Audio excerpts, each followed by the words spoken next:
देखो previous lectures तक हमने कवर क्या कर लिया था, बहुत से शेप्स को कवर किया था। जैसे एक सिलिंड्रिकल शेप कवर कर लिया था, मतलब एक लाइन चार्ज के लिए कवर कर लिया था, एक स्फीयर के लिए कवर कर लिया था। तो स्फीयर में भी दो तीन किए थे हमने।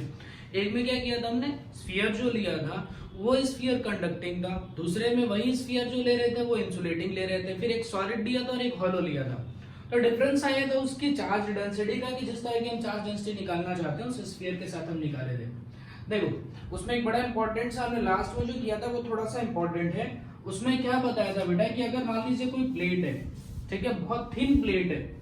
थिन प्लेट मतलब उसकी थिकनेस को हम नेग्लेक्ट करेंगे। अगर एक थिन प्लेट है तो उसकी वजह से इलेक्ट्रिक फील्ड हमने कैलकुलेट की थी और उस इलेक्ट्रिक फील्ड की वैल्यू आई थी सिग्मा बाई 2 एप्सिलॉन नॉट। ठीक है, अभी का जो टॉपिक है ये है electric field at the surface of a conductor. जैसे मान लो कि मैं ऐसे रैंडमली कंडक्टर बनाता हूं, ठीक है, इस कंडक्टर के सरफेस पे ऐसे चार्ज रखे गए हैं। मैं जानना चाहता हूं कि इस जो कंडक्टर के ऊपर ऐसे जो चार्जेस लगा रखे हैं, इन चार्जेस की वजह से इलेक्ट्रिक फील्ड कैसी होगी। ध्यान से सुनना, कंडक्टर है ये। गॉसियन सरफेस बनाते हैं। देखो मान लो कुछ इस तरह से गॉसियन सरफेस हमने बनाया, ठीक है, इस तरीके से। अब देखो बेटा, ये वाला एरिया अगर हम A कंसिडर करेंगे तो ये वाला भी एरिया मुझे A कंसिडर करना पड़ेगा, और इस एरिया की भी जो वैल्यू होगी मान लीजिए वो कितनी होनी चाहिए, A ही होनी चाहिए। पॉजिटिव चार्ज है, बताया भी था ये चीज कि electric field inside a conductor वो जीरो होती है, लेकिन वो नेट इलेक्ट्रिक फील्ड होती है बेटा। इन सभी की वजह से जो नेट इलेक्ट्रिक फील्ड आएगा वो किसी भी कंडक्टर में जीरो आता है। ये हमने शील्डिंग में भी एक बार डिस्कस किया था। मतलब कि पॉजिटिव चार्ज की वजह से जो इलेक्ट्रिक फील्ड होंगी वो इलेक्ट्रिक फील्ड जैसे आउटवर्ड बाहर निकलती हुई होंगी, अंदर तो कुछ नहीं आएगा। ठीक, अब फिर यही सोचना है आपको, इस सिलेंडर के या इस गॉसियन सरफेस के टोटल कितने सरफेस आ रहे हैं, 3। एक तो ये वाला सरफेस, एक कर्व्ड सरफेस, और दूसरा ये आउटसाइड का।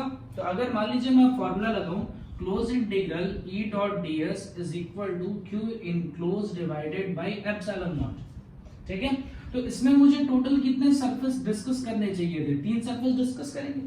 चलो मान लो अंदर वाले कौन कौन से सरफेस, एक इनसाइड है, ठीक है, और एक कौन सा है, कर्व्ड है। एक कौन सा सरफेस है बेटा, एक इनसाइड का सरफेस है, एक कर्व्ड सरफेस है, और एक कौन सा सरफेस है, आउटसाइड का सरफेस है। तो चलो चेक करते हैं क्या क्या फर्क पड़ता है। इनसाइड के सरफेस पे अगर देखा जाए तो इलेक्ट्रिक फील्ड ही कितनी है, 0। ठीक है, अच्छा कर्व वाले में देखो, कर्व वाले का नॉर्मल ये रहा, कर्व सरफेस का जो नॉर्मल वेक्टर होगा ये नॉर्मल वेक्टर होगा, और इलेक्ट्रिक फील्ड ऐसे है तो दोनों के बीच में एंगल कितना बन रहा है, 90 डिग्री। यहाँ पर थीटा कितना है, 90। यानी जब E डॉट ds निकालोगे तो E डॉट ds मतलब E ds cos 90, cos 90 कितना हो जाएगा, 0। मतलब यहाँ पर भी फ्लक्स की वैल्यू कितनी आई, 0। यहाँ पर भी फ्लक्स कितना था, 0। यहाँ पर फ्लक्स क्यों 0 था और यहाँ पर फ्लक्स क्यों 0, दोनों में डिफरेंस है। यहाँ पर फ्लक्स इसलिए 0 था क्योंकि यहाँ पर इलेक्ट्रिक फील्ड 0 है। यहाँ पर फ्लक्स इसलिए 0 था क्योंकि यहाँ पर नॉर्मल और इलेक्ट्रिक फील्ड एक दूसरे के साथ 90 के एंगल पे। तो चलो आउटसाइड का डिस्कस कर लेते हैं, यानी सिर्फ मुझे कौन से केस का निकालना चाहिए, आउटसाइड। लगाओ यहाँ पर close integral E dot ds is equal to q enclose by epsilon naught. लगा दें, चलो थीटा देख लो। अगर मैं इसका नॉर्मल देखूं तो ये नॉर्मल कैसा आएगा, यानी यहाँ पर थीटा कितना बैठेगा, 0, cos 0 कितना हो जाएगा, 1। चलो इसका मतलब यहां से मुझे इलेक्ट्रिक फील्ड को तो पहले बाहर खींच लेना है। सरफेस एरिया कितना है, सरफेस एरिया हमने माना है A, ठीक है, is equal to q enclose. चलो मान लेते हैं let surface charge density is sigma. Surface charge density को क्या मान लिया, सिग्मा। मतलब यूनिट एरिया पे सिग्मा चार्ज है तो ए एरिया पे कितना चार्ज होगा, सिग्मा इंटू ए। यानी चार्ज इनक्लोज कितना हो जाएगा, sigma multiplied by A by epsilon not. ये घट गया, इलेक्ट्रिक फील्ड की वैल्यू कितनी आई, सिग्मा बाई एप्सिलॉन नॉट। अब देखो थोड़ा सा दिमाग लगाना, सोचना इसके बारे में अच्छे से।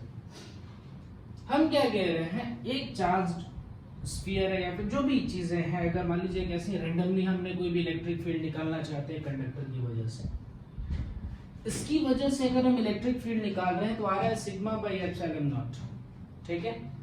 थिन प्लेट की वजह से निकाला था, थिन प्लेट की वजह से, तो उसका आता है सिग्मा बाई 2 एप्सिलॉन नॉट, इसका आधा हो गया था। रीजन सोच सकते हो कि उसमें जो भी प्लेट थी, जैसे मान लो मैं क्या करता, ये साइड ये पूरा ऐसा मिटा देता, ये पूरा ऐसा मिटा देता, ठीक है।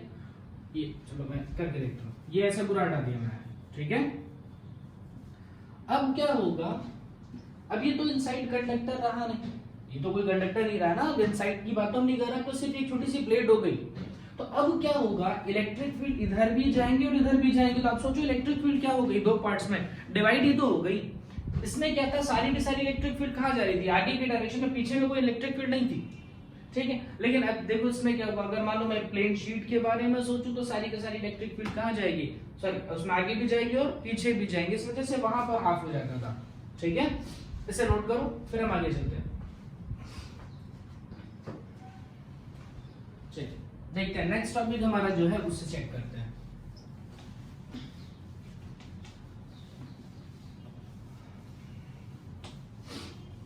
अच्छा भाई, चलो नेक्स्ट हम देखते हैं electric field due to, I think 5th या 6th टॉपिक होगा, ठीक है। Electric field due to thick conducting plate. ध्यान से सुन, क्या हो गया भाई, इसमें एक अभी तक हमने जो डिस्कशन किया था वो कैसा लिया था, थिन लिया था, पतला लिया था। अभी हम जो डिस्कशन करने जा रहे हैं वो एक थिक है और कंडक्टिंग प्लेट है। मतलब एक कंडक्टर आपको लेना है और इस कंडक्टर को थोड़ा सा मोटा बनाना है, ठीक है, थोड़ा सा मोटा बनाया, आप मैंने थोड़ा ज्यादा बनाया कि आपको विजुअलाइजेशन हो, और इस पर इस तरीके से हमने चार्ज को स्प्रेड कर देना है, ठीक है। थिक तो है लेकिन ये जो लेंथ है ना इसके कंपेयर में नेग्लेक्टेड है, मैंने थोड़ा बड़ा बनाया ताकि आप उसको इजीली समझ पाओगे।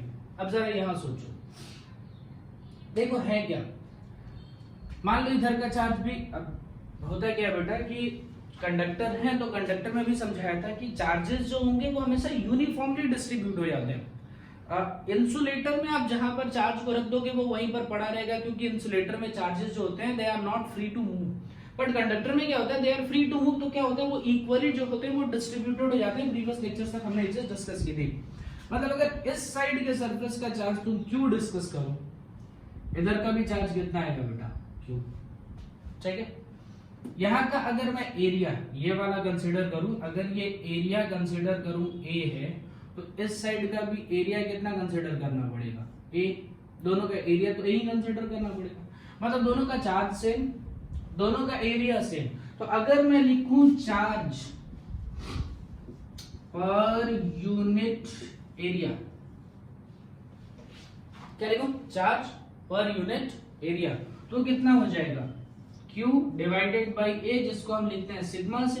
तो क्या दोनों के लिए चार्ज पर यूनिट एरिया की वैल्यू सेम हो जाएगी, दोनों के लिए सिग्मा क्या हो जाएगा, सेम। मतलब यहाँ पर charge per unit area sigma हो गया, यहाँ पर एक charge per unit area sigma हो गया। ये कंडक्टर है, ध्यान रहे ये कैसा है बेटा, कंडक्टर है, ठीक। चलिए मान लीजिए इस P पॉइंट पर मुझे इलेक्ट्रिक फील्ड निकालनी है, इस P पॉइंट पर मुझे इलेक्ट्रिक फील्ड को कैलकुलेट करना है। तो एक काम करो, इसको दो पतले पतले प्लेट्स मान लो, इसको कुछ ऐसा मान लो कि ये दो पतले पतले प्लेट है, चलो मैं इस डायग्राम को थोड़ा सा चेंज करता हूं, ऐसा मान लो,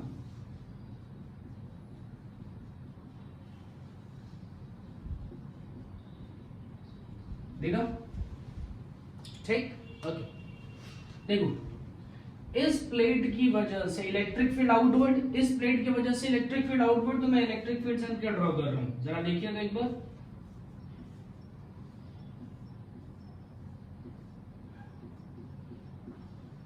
ये एक काम करता हूं, इसे रेड कर देता हूं। देखो रेड वाली प्लेट की वजह से इस तरह से इलेक्ट्रिक फील्ड निकलना स्टार्ट होगी। अब ये जो ब्लू वाली प्लेट है इसकी वजह से मान लो इस तरीके से इलेक्ट्रिक फील्ड ले लो,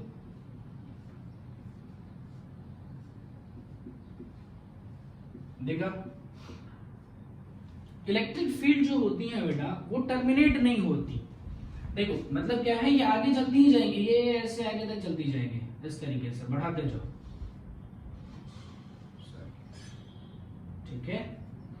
चलो ऐसी रेड वाली की मैं ऐसे बढ़ा रहा हूं, देखो रेड वाले से कैसे ऐसे आउटवर्ड है।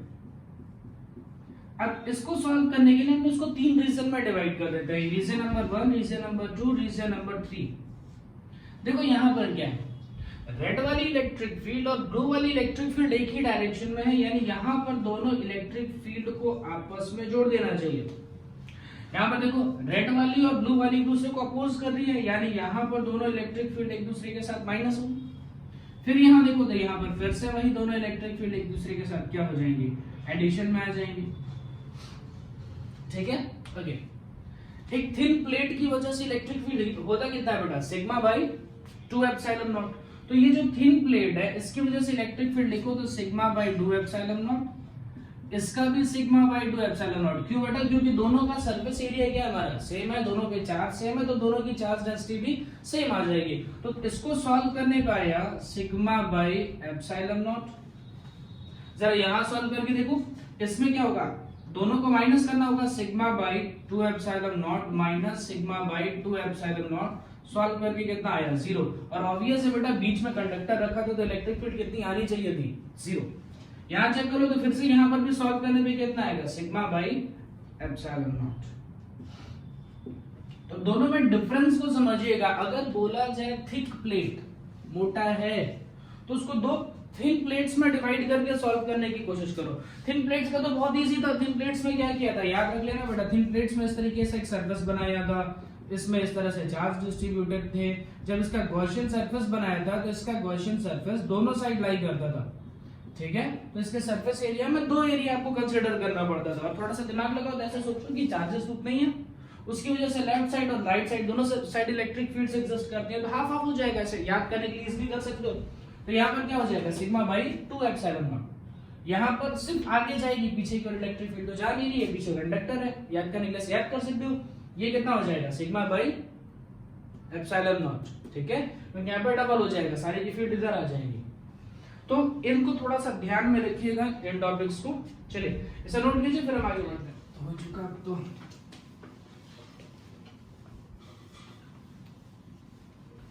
एक जरा खुद से ट्राई करो, मतलब वीडियो पॉज कर लो, खुद से ट्राई करो तो जरा। इलेक्ट्रिक फील्ड मुझे निकालना है due to solid insulating cylinder. ध्यान से सुनना, क्या चीज निकालने के बाद देख लो, electric field due to solid insulating cylinder. मतलब एक सिलेंडर है, ठीक है बेटा, वो इंसुलेटेड है। इंसुलेटर मतलब क्या हो गया बेटा, उसमें जो चार्जेस तुमने जहां पर रख दिए वो चार्जेस वहीं पे रह जाएंगे, उसका मूवमेंट तो आएगा नहीं। मतलब इसके अंदर चार्जेस ऐसे फंसे हुए हैं, ऐसे पॉजिटिव चार्जेस हमें फंसा दिए। तो फिर क्या होगा, मुझे इसमें इलेक्ट्रिक फील्ड कैलकुलेट करनी है। फिर इसमें भी वही जैसे हम आज तक करते आ रहे थे, प्रीवियस 2 लेक्चर से तो कर ही रहे, उसमें क्या करते आ रहे थे कि इसमें 3 जगह पर हमें इलेक्ट्रिक फील्ड कैलकुलेट करनी होती है। पहला कहाँ कैलकुलेट करना होता है बेटा, एक होता है इलेक्ट्रिक फील्ड हम कैलकुलेट करेंगे जो इस सॉलिड के अंदर होगा, तो एक हो जाएगा इनसाइड, ठीक है।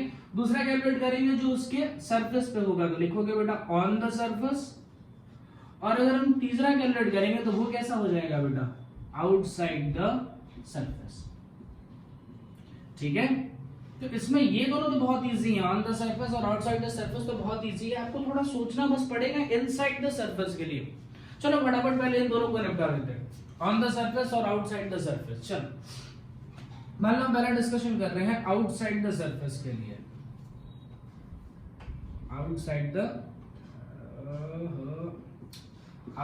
द सरफेस, मान लीजिए आउटसाइड के लिए मुझे क्या करना होगा, गॉसियन सरफेस ड्रॉ करना होगा। मान लो इस P पॉइंट पर मुझे इलेक्ट्रिक फील्ड कैलकुलेट करना है, तो क्या सिखाया था बेटा, जिस पॉइंट पर इलेक्ट्रिक फील्ड कैलकुलेट करना है उस पॉइंट पर एक गॉसियन सरफेस को ड्रॉ करिए, और उसके बाद से गॉस लॉ में जितने फॉर्मूले हम E.ds यूज कर रहे हैं उसको लगाओ, और उसमें जितने सरफेस है सबके लिए सोचना होगा।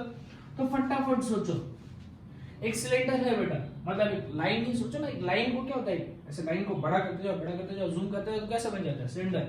तो लाइन चार्ज के लिए सिखाया था ना कैसे गॉसियन सरफेस ड्रॉ करते हैं। लाइन चार्ज के लिए गॉसियन सरफेस कैसा होता है, सिलेंड्रिकल होता है। तो इसमें कैसे सिलेंड्रिकल, मान लो ये हमारा एक गॉसियन सरफेस है, ठीक है, ये बन गया हमारा गॉसियन सरफेस, ठीक। चल, इस गॉसियन सरफेस को अगर हम चेक करें तो इसमें सरफेस एरिया कितनी आएगी, चलो देखते हैं, फटाफट सोचते चलो। सरफेस एरिया एक ये वाली होगी, ठीक है, एक नीचे वाली होगी और एक कर्व होगी। टोटल कितने सरफेस एरिया आएंगे, 3। अब चलो जरा हम फॉर्मूला लगाएं। फॉर्मूला क्या है, close integral E dot ds is equal to q enclose divided by epsilon, ठीक। चलो पहली बात, क्यू इनक्लोज को अगर मान लीजिए मुझे निकालना भी है तो कौन से डेंसिटी को सोचोगे, यहां पर किस डेंसिटी के बारे में बात की जाएगी, यहां पर हम किस डेंसिटी के बारे में बात करेंगे, भाई एक सॉलिड है, सॉलिड ऐसे सोचकर एक यहां पर वर्ड हम यूज कर लेते हैं, ये इनफाइनाइटली लॉन्ग है, इनफाइनाइटली लॉन्ग है, बहुत बड़ा है, ठीक। तो देखो ऑब्वियस है, सॉलिड है, अंदर चार्ज फंसा हुआ है, तो हमें यहाँ पर जो चार्ज डेंसिटी यूज करनी चाहिए वो चार्ज डेंसिटी यूज करनी चाहिए volume charge density. Volume charge density कुछ नहीं बेटा, रो क्या होता है, चार्ज पर यूनिट वॉल्यूम। तो यहां पर सरफेस ये वॉल्यूम चार्ज डेंसिटी हम लोग यूज कर लिया। चल, क्यू इनक्लोज, ओहो, मान लो ये हाइट h, मान लो ये हाइट h,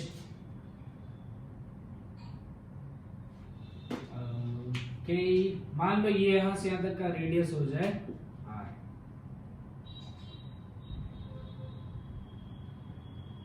चलो क्या क्या लिखना, देखो पहले लिखना है मुझे Q enclose.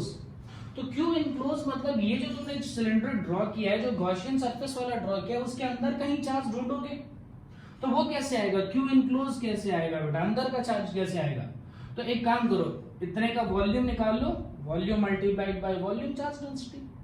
Volume charge density का मतलब क्या होता है, चार्ज पर यूनिट वॉल्यूम, यानी यूनिट वॉल्यूम पे रो चार्ज है, तो इतने का वॉल्यूम निकालो ना, इसका वॉल्यूम कितना आ जाएगा बेटा, पाई आर का square into h, pi are square h, volume आएगा, ठीक है। इस वाले सिलेंडर के लिए, ये जो देख रहे हो ना, यहां से यहां तक के लिए बात कर रहा हूं मैं, ये वाला सिलेंडर, ये देखो, क्योंकि यही आपका चार्ज इनक्लोज बताएगा बेटा कि यहां से लेकर के यहां तक में चार्ज इनक्लोज कितना है, ठीक है। ये डिस्टेंस नहीं ले रहे हैं, गॉसियन सरफेस का मान लो रेडियस आ रहे हैं, हम गॉसियन सरफेस नहीं ले रहे हैं, क्योंकि यहां पर तो चार्ज प्रेजेंट ही नहीं है, सिर्फ ये वाला एरिया जो लिख रहा है ना, यहां से लेकर के यहां तक का, जैसे थोड़ा सा मार्किंग किया रेड कलर से, ठीक है, सिर्फ इसके अंदर कितना चार्ज है वो देखना है। तो इसका वॉल्यूम कितना हो जाएगा, pi are square H multiplied by volume charge density यानी कि rho divided by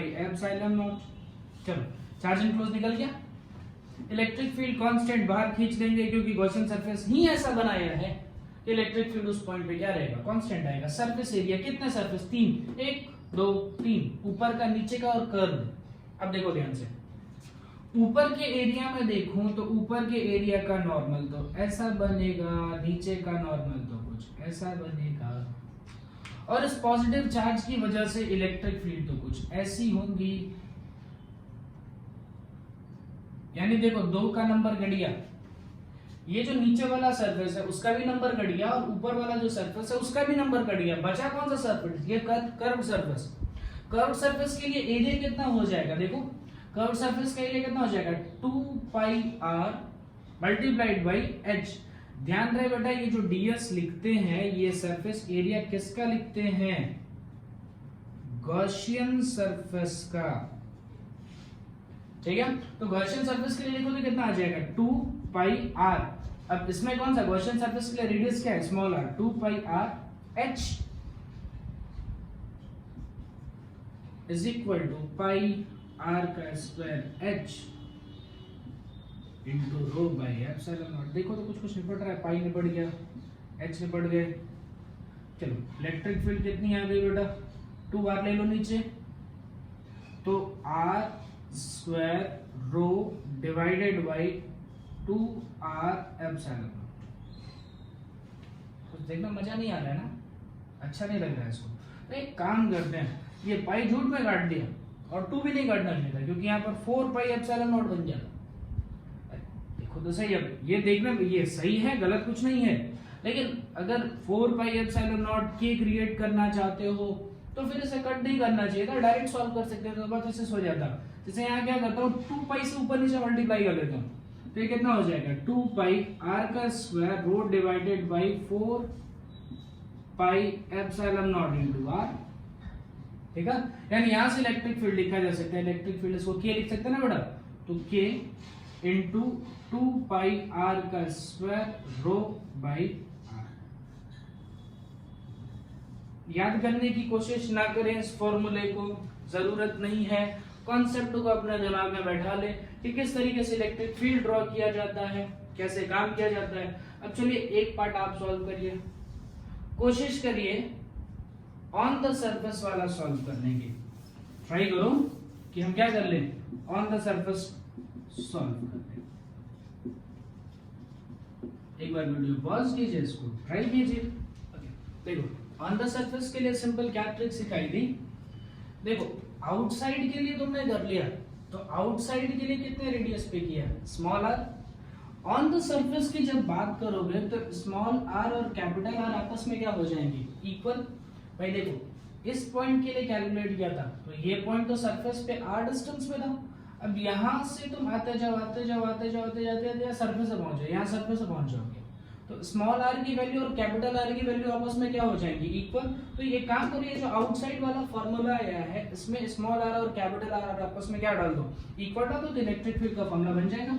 electric field के लिए फार्मूला क्या बन जाएगा, देखो स्मॉल r और कैपिटल R इक्वल डाल दिया तो वही कैंसिल आउट हो जाएंगे, तो ऊपर क्या बचेगा, capital R into volume charge density divided by 2 epsilon naught. ठीक है, ये कहां पर बन गया, ऑन द सरफेस की बात हो गई। चलिए अब मेन जो काम करते हैं, जो ज्यादा परेशान आपको करेगी, वो है इनसाइड द सरफेस। ये डायग्राम क्या डाल रहा हूं, डायग्राम फिर से हमें करना पड़ेगा इनसाइड द सरफेस के लिए। देखो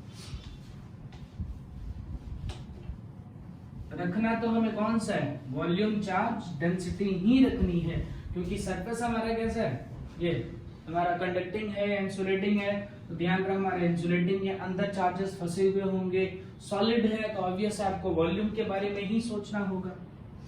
चलिए जरा देखते हैं, मान लो ये सिलेंडर, ठीक है, इस सिलेंडर के अंदर ऐसे चार्ज फंसे हुए हैं इस तरीके से। हमें क्या निकालना है, हमें निकालना है कि अंदर मान लो कोई पॉइंट है P, इनसाइड द सरफेस, यहां पर एक पॉइंट है P, और इस पॉइंट पर मुझे इलेक्ट्रिक फील्ड को कैलकुलेट करना है। तो क्या किया जाएगा, सिंपल सी चीजों को जरा सोचो, जिस पॉइंट पर इलेक्ट्रिक फील्ड कैलकुलेट करना है भाई, उस पॉइंट पर मुझे क्या ड्रॉ करना पड़ता है, गॉसियन सरफेस। देखो इसका रेडियस हम क्या सोचेंगे, कैपिटल R।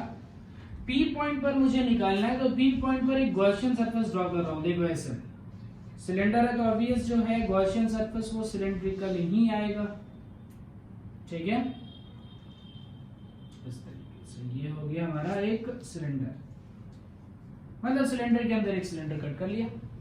चल अब इस पॉजिटिव चार्ज की वजह से निकलने वाले इलेक्ट्रिक फील्ड को जरा देखते हैं। तो इलेक्ट्रिक फील्ड का डायरेक्शन तो इस तरीके से आएगा। देखो फिर सोचो, जो तुमने गॉसियन सरफेस लिया है, उस गॉसियन सरफेस में टोटल सरफेस है कितने, 3, एक ऊपर वाला सर्कल, एक नीचे का सर्कल और एक कर्व्ड सरफेस। तो देखो ऊपर वाले सरफेस के लिए नॉर्मल, नीचे वाले सरफेस का नॉर्मल, यानी दोनों ऊपर वाले सरफेस निकल गए, दोनों के लिए एंगल कितना बैठेगा, ऊपर वाले सरफेस के लिए भी एंगल 90 डिग्री आएगा, नीचे वाले सरफेस के लिए भी एंगल 90 डिग्री आएगा, बस कर्व्ड सरफेस के लिए एंगल कितना आएगा, 0 डिग्री। ठीक है, चलो गॉस थ्योरम लगाते हैं। गॉस थ्योरम हमारा क्या कहता है, close integral E dot ds is equal to q enclose divided by epsilon naught. हमने गॉसियन सरफेस इस तरीके से ही बनाया है कि जो इलेक्ट्रिक फील्ड है वो कांस्टेंट है, तो वो इंटीग्रेशन से बाहर।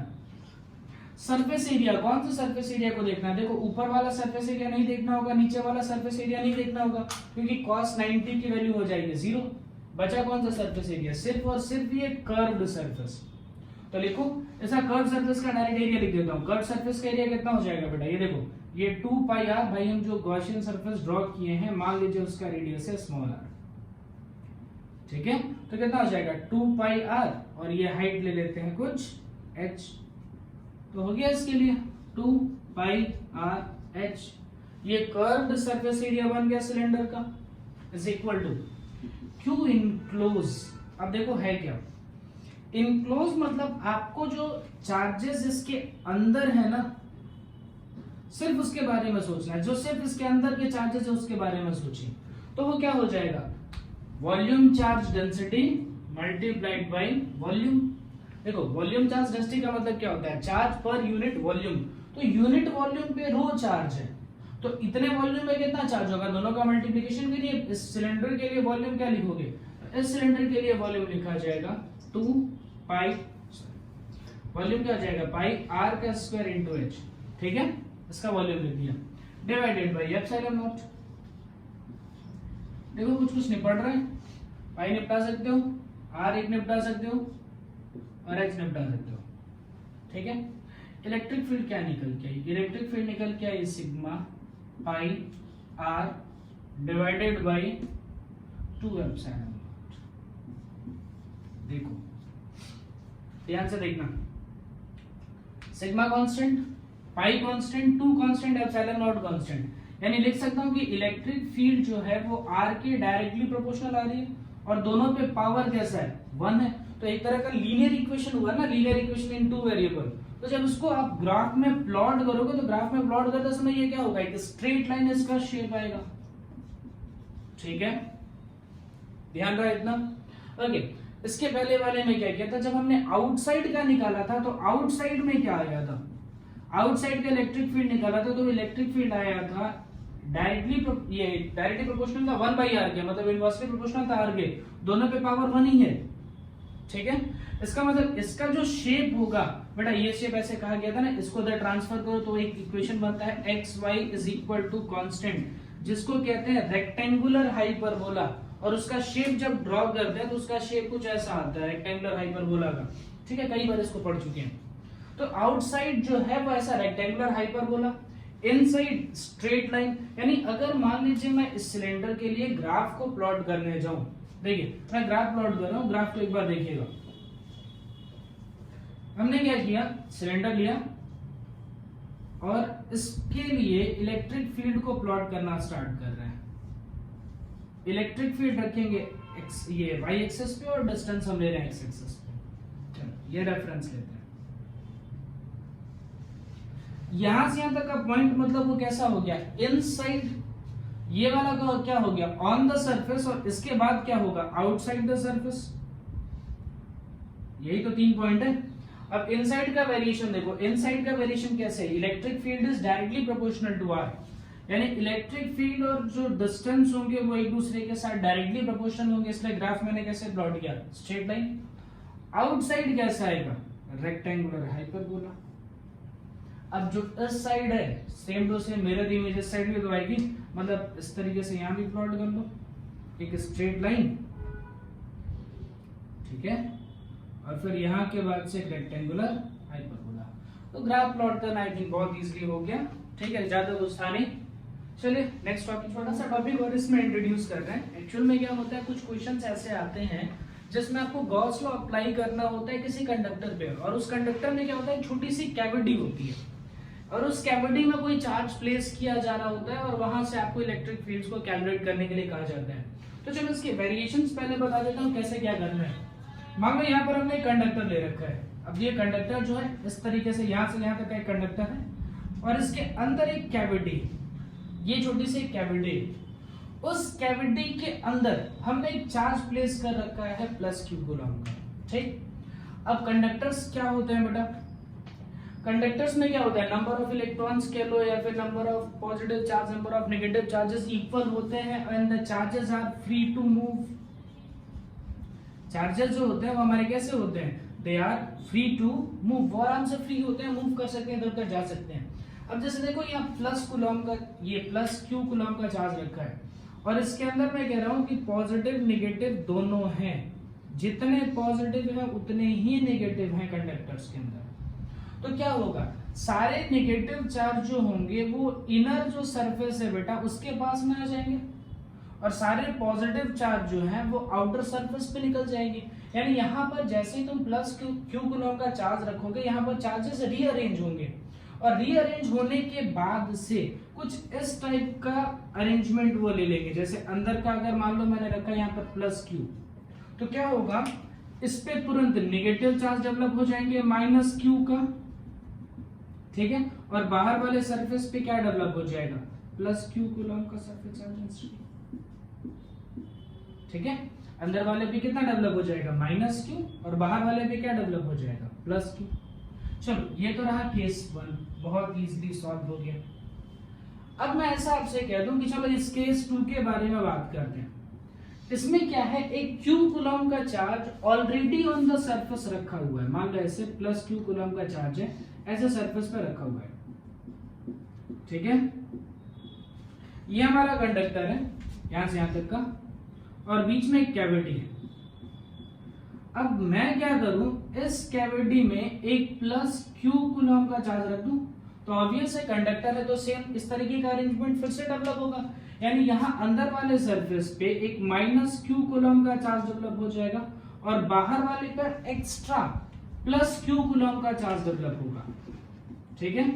मतलब बाहर वाले पे अगर मैं टोटल चार्ज कंसीडर करने जाऊं तो आएगा क्यू प्लस क्यू और अंदर वाले सरफेस पे यहाँ पे जो चार्ज डेवलप होगा वो डेवलप होगा माइनस क्यू का, ठीक है।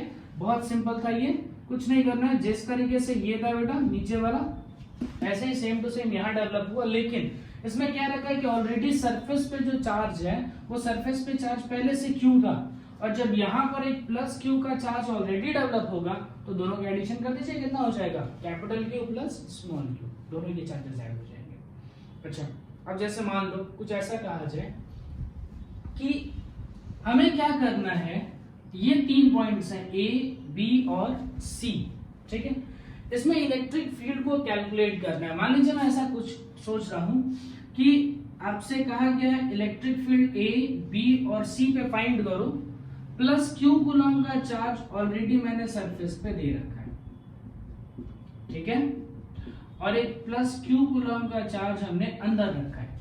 तो ऑब्वियस है जो अंदर वाला सरफेस होगा उस पे एक माइनस क्यू कूलम का चार्ज डेवलप होगा और बाहर वाले सरफेस पे एक प्लस क्यू कूलम का चार्ज डेवलप होगा।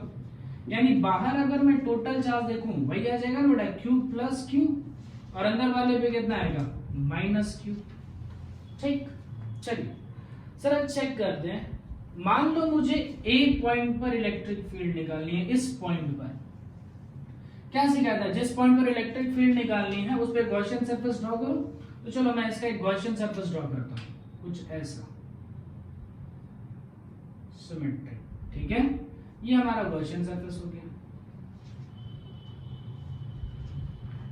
तो चार्ज इनक्लोज है कितना, सिर्फ और सिर्फ देखो प्लस क्यू कूलम का चार्ज इनक्लोज है।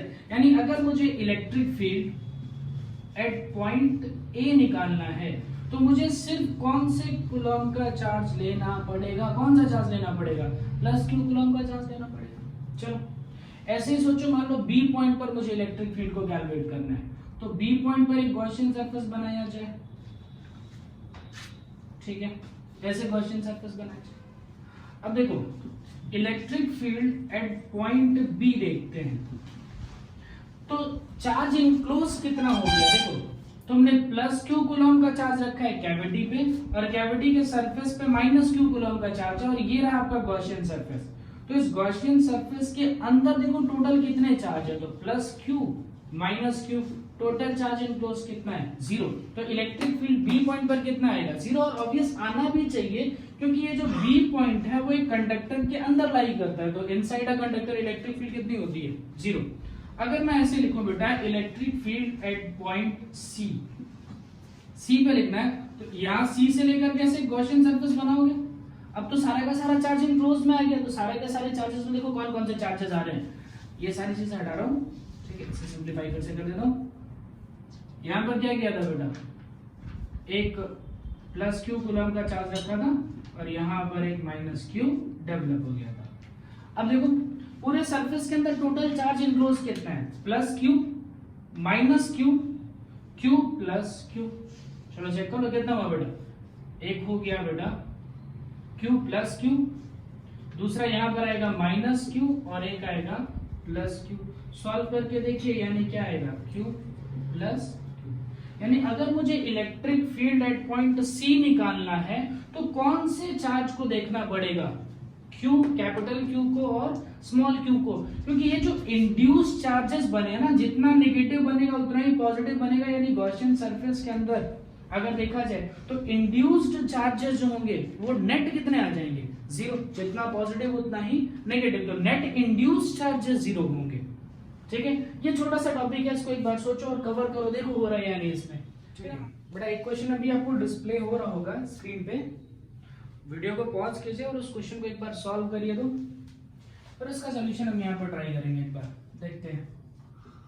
ठीक है, चलो ट्राई कर लियो, सॉल्व करते हैं। क्वेश्चन क्या था देखो, क्वेश्चन ये कह रहा है कि कंडक्टिंग शेल है, कंडक्टिंग शेल मतलब अब ये कंडक्टर हुआ, अब इस कंडक्टिंग सेल की इनर रेडियस और आउटर रेडियस दी गई है, मतलब बीच में एक ऑलरेडी कैविटी बनी हुई है और उस कैविटी का रेडियस है a और शेल जो है वो b रेडियस तक चल रहा है। पहला पॉइंट आपसे कह रहा है find electric field at point where r is less than a। Less than a होने का मतलब a तक भी नहीं पहुंच रहे, यानी कि आपको इस कैविटी के अंदर इलेक्ट्रिक फील्ड को कैलकुलेट करना है। तो क्या बताया था बेटा, जिस पॉइंट पर इलेक्ट्रिक फील्ड कैलकुलेट करना है उस पॉइंट को लीजिए और एक गॉसियन सरफेस को इस तरीके से ड्रॉ करिए। ये मैंने ऐसे जो डॉटेड लाइन से ड्रॉ किया ये हमारा गॉसियन सरफेस है। ठीक है, गॉसियन सरफेस के लिए रेडियस कितना हो जाएगा, यहां से यहां तक के लिए रेडियस क्या हो जाएगा, r।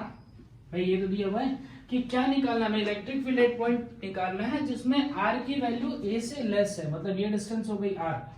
चलो गॉस थ्योरम लगाते हैं, पहले इक्वेशन को सॉल्व करते हैं। Integration E dot ds is equal to q enclose divided by epsilon naught. Electric field तो बाहर, ds सरफेस एरिया कितना हो जाएगा बेटा, ये शेल है, शेल है मतलब स्फीयर हुआ ना, तो इसका कर्व सरफेस एरिया लिखोगे ना वो कितना हो जाएगा 4 पाई r स्क्वायर, तो 4 पाई r का square is equal to q enclose कितना हो गया, तो देखो इस गॉसियन सरफेस में जो डॉटेड लाइन से ड्रॉ किया उसमें सिर्फ प्लस क्यू, मान लो ये प्लस क्यू कूलम का जो चार्ज है वो इनक्लोज है, divided by epsilon naught. Electric field कितना आ गया, q divided by 4 pi epsilon naught into r का स्क्वायर। ठीक, बन गया। सेकंड पार्ट आपका है sign and magnitude of induced charge on the inner surface. चलो मान लो मुझे नहीं पता कि अंदर जो इंड्यूस, ये जो सरफेस है अंदर का, इस पे कितना चार्ज इंड्यूस हुआ, तो एक काम करते हैं, थोड़ा सा इसमें चेंज करता हूं। देखो चेंजेस क्या कर रहे हैं वो देखिए। भाई अंदर पहले से एक चार्ज जो है प्लस क्यू कूलम का रखा ही हुआ था, ठीक है। मान लो इस पॉइंट के बारे में सोचो तो ये वाला जो पॉइंट है ये कंडक्टर के अंदर लाई करता है। अगर ये वाला पॉइंट P सोचो तो ये क्या है, कंडक्टर के अंदर है, तो अगर कंडक्टर के अंदर है तो उस पे बनने वाला नेट इलेक्ट्रिक फील्ड कितना आना चाहिए, 0। मान लेते हैं कि ये अंदर वाले पे, इस पे चार्ज है कुछ Q डैश, कुछ ऐसा मान लो, अंदर जो इनर सरफेस है उस पे हम चार्ज मान लेते हैं कुछ Q डैश, ठीक है। अब अगर इस P पॉइंट को लेकर के मैं गॉसियन सरफेस ऐसे बनाऊं इस तरीके से, ठीक है, ऐसा मैंने गॉसियन सरफेस बना दिया। जो P पॉइंट है वो क्या होना चाहिए, वो इलेक्ट्रिक फील्ड, जैसे P पॉइंट पर अगर मैं इलेक्ट्रिक फील्ड कैलकुलेट करूं तो इलेक्ट्रिक फील्ड 0 आनी चाहिए। Electric field at point P वो कितनी होनी चाहिए, 0, क्योंकि वो किसके अंदर लाई कर रहा है, तो वो एक कंडक्टर के अंदर लाई कर रहा है, ठीक है। कंडक्टर है उसके अंदर एक चीज लाई कर रही है, इस वजह से इलेक्ट्रिक फील्ड 0 आना चाहिए। तो चलो गॉस थ्योरम लगा दो, close integral E dot ds is equal to Q enclose by epsilon naught. Electric field तो 0, यानी Q इनक्लोज भी कितना आना चाहिए, 0। अच्छा Q इनक्लोज है कितना, तो Q प्लस Q डैश ऐसा लिखते हैं, इज इक्वल टू कितना आना चाहिए 0। तो q dash is equal to कितना आ गया माइनस q। और थोड़ा सा अगर अपना कॉमन सेंस लगाओ तो भी समझ में आता है कि प्लस q का चार्ज है तो ऑब्वियस है कि सरफेस पे माइनस q कूलम का चार्ज जो होगा वो इंड्यूस हो जाएगा। ठीक है, चलिए थर्ड पॉइंट पर मूव करते हैं। थर्ड पॉइंट हमारा क्या क्या है, इलेक्ट्रिक फील्ड जो है एक ऐसे पॉइंट पर निकालो जो b से भी ज्यादा हो, मतलब where r is greater than b। b मतलब क्या हुआ बेटा, आउटर सरफेस, ये क्वेश्चन सरफेस निकाल रहा हूं। ठीक है, देखो b का मतलब क्या है, ये आउटर सरफेस हुआ। r डिस्टेंस जो है वो आउटर सरफेस से भी बाहर है। ठीक है, अगर आउटर सरफेस से भी बाहर है, बस अब गॉस थ्योरम लगा दो, क्या करना है सिंपल यार, E dot ds is equal to q enclose by epsilon naught. Close integral E dot ds is equal to q enclose divided by epsilon naught. तो q इनक्लोज कितना होगा, प्लस q का divided by epsilon naught. Electric field है, surface area निकालोगे तो कितना आ जाएगा इसका 4 पाई r स्क्वायर। बस सॉल्व कीजिए, इलेक्ट्रिक फील्ड की वैल्यू कितनी आई 1/4 pi epsilon naught q divided by r का स्क्वायर। खत्म। ठीक है क्या?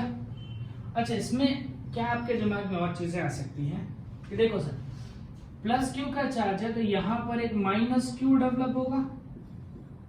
ठीक है, बाहर सरफेस पे फिर से क्या डेवलप हो जाएगा, प्लस q का चार्ज डेवलप हो जाएगा। तो भी आप देखो तो अगर आपको नेट चार्ज इनक्लोज देख रहे हो या फिर टोटल चार्ज देख रहे हो तो टोटल चार्ज ऐसे निकाल के देख लो, अंदर वाले सरफेस पे प्लस q, सॉरी कैविटी पे सरफेस पे माइनस q, फिर बाहर वाले सरफेस पे प्लस q, तो ऐड करने पे ऑब्वियस आया कितना q ही तो आया।